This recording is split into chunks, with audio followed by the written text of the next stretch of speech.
মুসা নবী বললেন, আপনি কি এতদিন ধরে ইবাদত করছেন? বলে যে হ্যাঁ। তা আপনি কেন আসলেন হো মুসা নবী? বলে যে আমি আসি নাই, আল্লাহ আমাকে পাঠিয়েছেন। আমি সবার একটু মনোযোগ চাচ্ছি। আল্লাহ আমাকে পাঠিয়েছেন, মুসা নবী বলে যে আল্লাহ আপনাকে আমার কাছে পাঠিয়েছেন?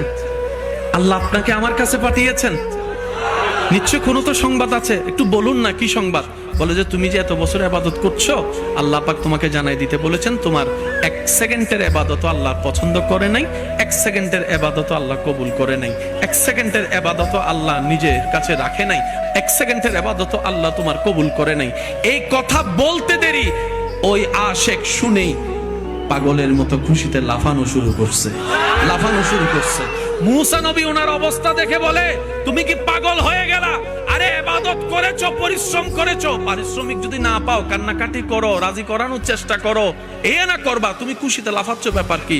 তখন উনি বলে, ও নবী মুসা, বেয়াদবি মাফ করবেন, আমি হচ্ছি বান্দা, তিনি আমার আল্লাহ, তিনি আদেশ দাতা, আমি গোলাম, গোলামি করে না আমার দায়িত্ব, আমার কাজ আমি করেছি, ওনার মন চাইলে কবুল করুক, মন চাইলে কবুল না করুক, এটা আমার দেখার বিষয় না, আমার কাজ পরিশ্রম করা, আমার কাজ আমার মুনিবের হুকুম পালন করা।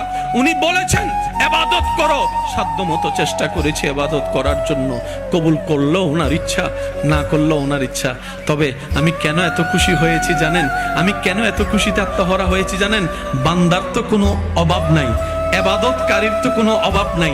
এতগুলা বান্দার ভিতরে আমার রব কারো কাছে আপনাকে পাঠায় নাই, আমার কাছে পাঠিয়েছে।